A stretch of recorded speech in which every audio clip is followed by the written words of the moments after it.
We realized her one-pot pasta is just a blatant ripoff of Martha Stewart's one-pot pasta, which turned out to be like one of her most famous recipes. And it's honestly just like an unabashed ripoff. I'm sure Martha's heard about it and is probably like, who is this fool trying to imitate that she's me? I had dinner with Meghan Markle the other night. Well, she was at the same table.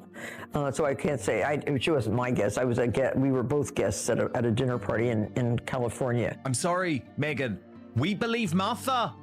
Yeah. Martha, who has, 7 decades of telling us the truth. But what you have, Meghan, is 10 years of lies. So I'm sorry. Right. I trust Martha. That's and right. you're calling Martha a liar. All of them together multiplied by 10 wouldn't equal a half of Martha Stewart at 85.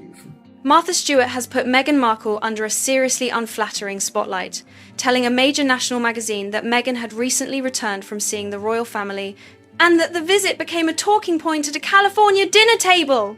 Start with the visit itself. Harry, Meghan, and their 2 children reportedly travelled to Highgrove House, King Charles's country residence, for a private family afternoon. Meghan, I don't really know very well, and I hope she knows what she's talking about. Authenticity to me is everything, and to be authentic and knowledgeable about your subject matter is extremely important. The meeting was reported afterward, but no detailed public account of that private conversation was ever released. Then, weeks later, Martha Stewart found herself sitting at the same California dinner table as Meghan. According to Martha's account, she barely spoke to Meghan throughout the evening, yet somehow left that room carrying a story that would later appear in a major American magazine. It's all fake, and what's she got now? What is she clinging on to? Her royal connections, which is why she's sitting there, according to Martha Stewart, blabbing about King Charles and how much salt he puts on his fillet steak. That detail is hard to ignore. Think about it. She says she barely spoke with Meghan that night, but she still knew the royal visit was fresh enough to be discussed around the table. Suddenly, the dinner sounds a lot more interesting than anyone expected. She had just gotten back from the palace, and I think I didn't talk to her really more than to say a couple words, but I know she was talking about it. And Martha wasn't finished. In that same interview, she was asked about Meghan's cooking show and about Meghan entering a business space Martha had helped shape for years. Her response was anything but overly gentle. 2 sentences, delivered completely flat. No shouting, no feud, no dramatic performance. And at 85, Martha Stewart remains one of the most established names in American lifestyle. Martha Stewart is everything Meghan Markle would like to be. Yes. An icon of homemaking, of cookery, a fantastic lifestyle brand that she's created. Meanwhile, Meghan's As Ever brand is a total flop. Which is exactly why even a couple of calm remarks from her can travel further than a week of loud headlines.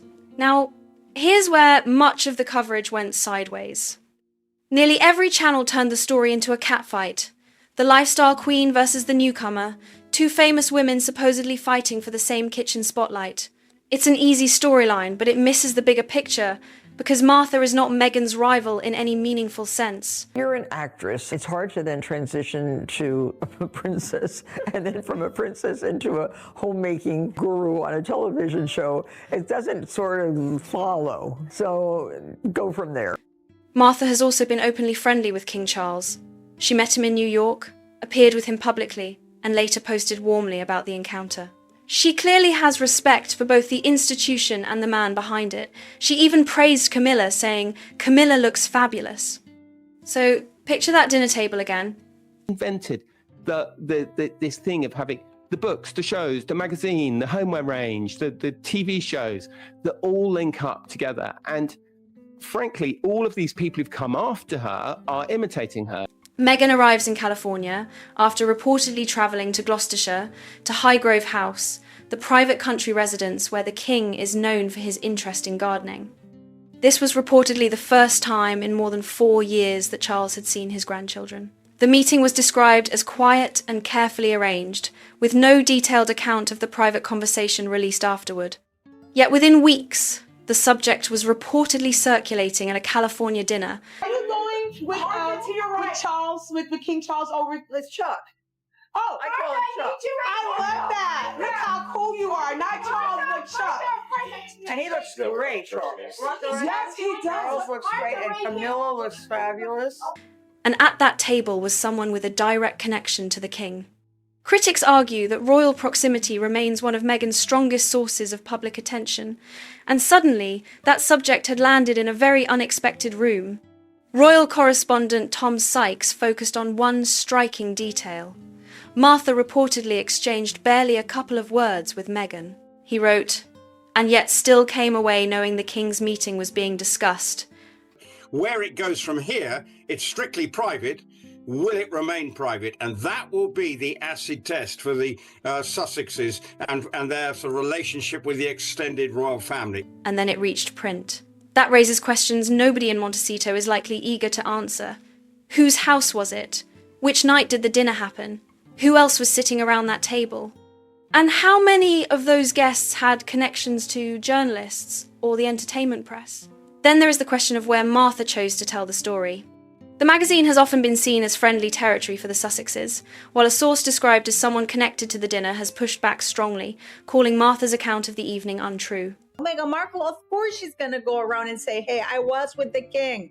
I just came back from the palace, to remind everybody that she's royal, that she can see the king whenever she wants to. So there are clearly competing versions of what happened. But here's the detail that really changes the picture. Reports say Charles had planned the Highgrove meeting quietly, possibly so quietly that even William and Catherine were not informed beforehand. That makes the privacy surrounding the visit even more striking. And Charles reportedly wasn't alone. Queen Camilla was said to be there as well. What now seems to have happened is that Martha is at a party, and she, although she's not even sitting near Meghan, which is particularly interesting, she hears that Meghan is boasting about her meeting with the king to other guests. Robert Jobson, who has covered the royal family for decades, said she was present for support, but also described her as a witness to the meeting. That detail adds another layer to an already tightly guarded family encounter. Phil Dampier, who has covered the royals since 1986, put it bluntly, "You need somebody in the room who can confirm what was actually said." That sounds extraordinary when you strip it down. According to Nichols' sources, the king insisted the July 10th reunion remain completely secret, even requiring Harry and Meghan to keep quiet. The palace only acknowledged the meeting after the Sussexes had slipped out of Highgrove without being photographed. A father reportedly felt the need for a second pair of ears during a private meeting with his own son. And why would Charles be so cautious? The Oprah interview happened. The book came later. Private family matters have repeatedly become public stories, often with the Sussexes' version taking centre stage.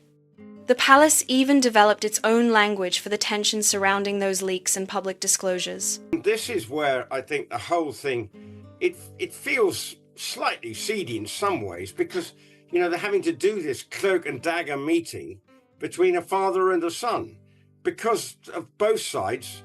You know, the king doesn't trust and the royal household don't trust the Sussexes because they're trying to make capital out of it. Royal commentators have interpreted Camilla's reported presence as a sign of caution rather than ceremony. Nobody has publicly confirmed exactly what the king intended, so that part remains speculation. But just weeks later, a separate dinner conversation thousands of miles away made critics question whether that caution had been justified. And perhaps the most uncomfortable detail isn't something Martha said in an interview or anything printed in a magazine. They did a sit-down interview with Oprah.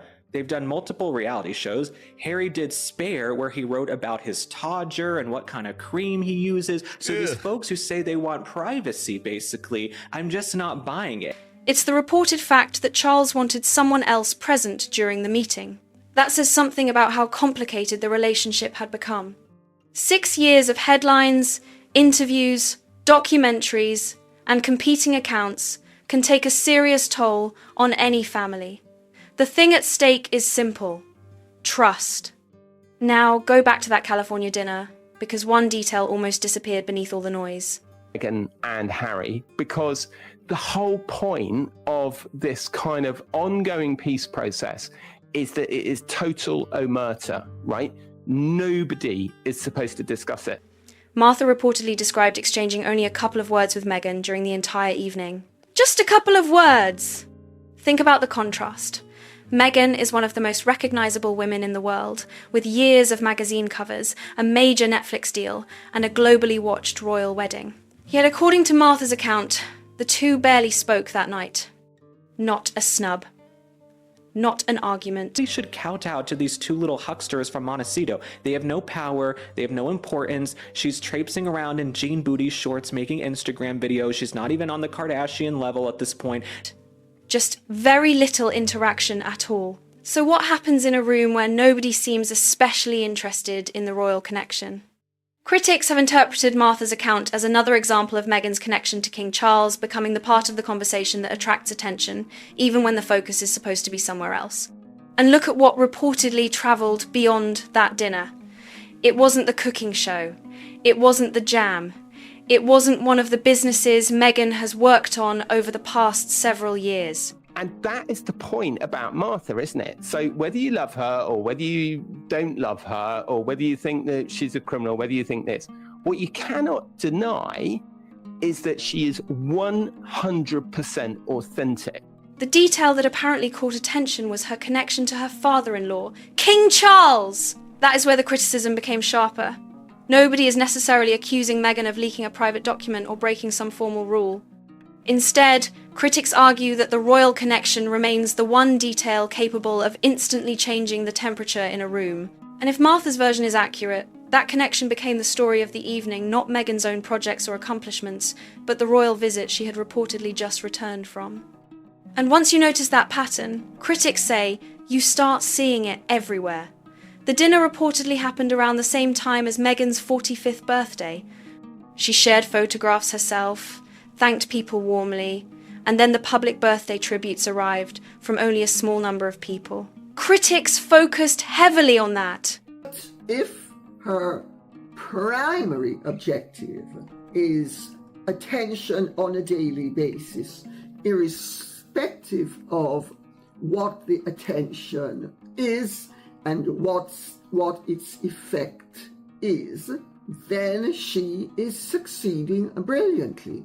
Lady Colin Campbell was even more blunt, saying, "Everybody has dumped her."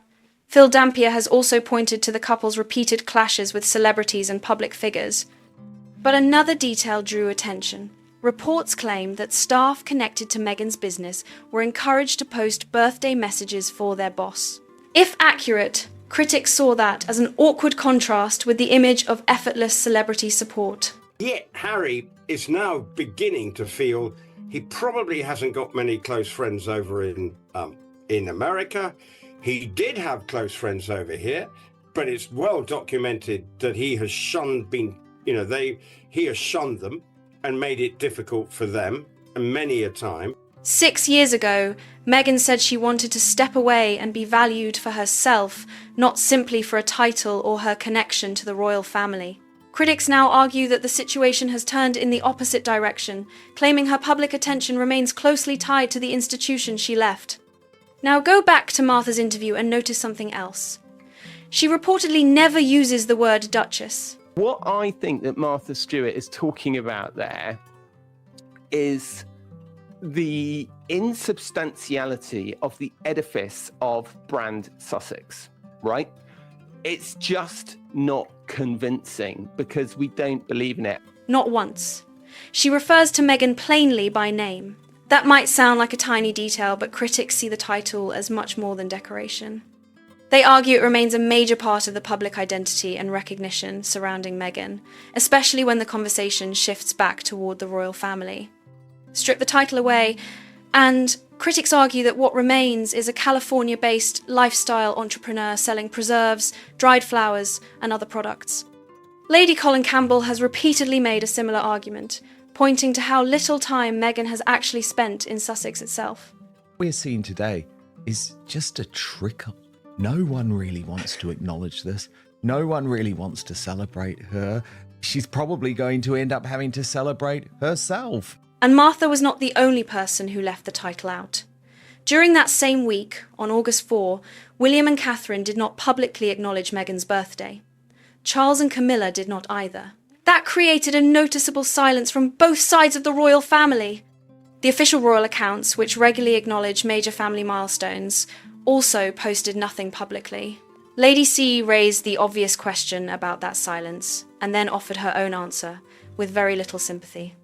Two very different sources of influence appeared to be making the same choice that week. I'm sure the background between Martha and Meghan Markle in terms of that one pot pasta recipe, which Meghan stole, let's just be honest about it, which she stole from Martha without any credit whatsoever for the first series of her With Love Meghan on Netflix, forcing Martha to update the original recipe to say the original and the best.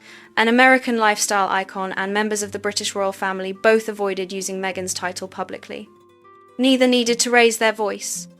Critics saw the silence itself as meaningful, although the reasons behind it remain a matter of interpretation. And none of this appeared out of nowhere. The previous year, Martha had been asked about Meghan and offered a cautious response, saying she hoped Meghan knew what she was doing and stressing that authenticity mattered most. Then Martha praised Gwyneth Paltrow without hesitation, adding another layer to the comparison critics were already making. Woman hasn't learned her lesson. And I do believe that her dumbest and biggest move is for Meghan to shade Martha Stewart. Because you don't do that. You really don't do that. Then came the recipe controversy. A one-pan pasta appeared on Meghan's Netflix series, and viewers quickly pointed out similarities to a technique Martha's magazine had featured years earlier. The reaction was immediate, with some people reading the moment as deliberate mockery, while others saw it as nothing more than a coincidence. Glenn Greenwald described it as passive-aggressive criticism and argued that Martha did not appear interested in treating Meghan as a serious competitor. Everyone wants to eat shredded up little pieces of paper. That's what everyone wants. They want dried rose, calendula, and blue cornflower petals and hibiscus on top of everything. Tom Sykes later reduced the broader controversy to a memorable idea. 2 years, 3 strikes, and Martha never needed to raise her voice. That may be what people underestimate about Martha Stewart. Her style is not usually about public confrontation. She can simply state her position, leave the comments sitting there, and let everyone else argue about what it means. And that 11-word verdict was treated as nothing more than opinion. They don't have any clout. They don't have any importance. They left the royal family in 2020. No one should be walking on eggshells or biting their tongue. Let it rip. And this is Martha Stewart letting it rip. But put the reported audience numbers beside it, and the picture becomes harder to ignore. The first season was reported at 38%, while the second dropped to 17%. The holiday special reportedly reached just 14%, and season 2 failed to appear in Netflix's top 10. Reports claimed it did not clear the 2.1 million views recorded by Netflix's number 10 show during the relevant period. Netflix has also not announced a third season. Then came more business controversy. After the deal shifted into a first-look arrangement, there were questions about product availability, including reported stock issues that led to refunds. Then came the candles, the dried petals sold at premium prices, and eventually the reviews. She knows what she's talking about. Authenticity to me is everything. She won an Oscar, for heaven's sake, as an actress. She's pretty powerful. The Telegraph reached for the Marie Antoinette comparison. The Times described it as an ego trip. Later, Lady Colin Campbell portrayed the journey as a dramatic rise from actress to princess, followed by another decline. Tom Sykes offered a different path. Step away, focus on family, stay out of the spotlight for years, and eventually return with something that feels genuine. Martha Stewart has shown that a second act can be built. So this is where we have landed, and the contrast is hard to miss. Martha Stewart went through public setbacks, lost much of what she had built, stepped away, and eventually came back stronger. She rebuilt her brand around her own name, her own work, and her own reputation. Whatever you think of her, that second act is a major part of her story. The family were right. William was right. The king was right. Who is this woman? Wait, don't rush it. Don't have a quick meeting and then marry her. Meghan Markle entered public life with something very different. A global platform, worldwide recognition, and a royal title that instantly made almost every move newsworthy. Yet the controversy we've been following keeps circling back to the same question. What happens when the royal connection becomes more interesting to people than the project itself? And then there is that California dinner. Martha reportedly barely spoke with Meghan, yet the royal family was still the detail that became part of the story afterward. That is what makes this whole situation so fascinating. Was Martha simply being honest about what she saw and heard, or did her comments reveal a much bigger shift in how Meghan is viewed? Tell me what you think in the comments! And if you enjoyed this breakdown, hit like, subscribe, and turn on notifications so you don't miss the next story.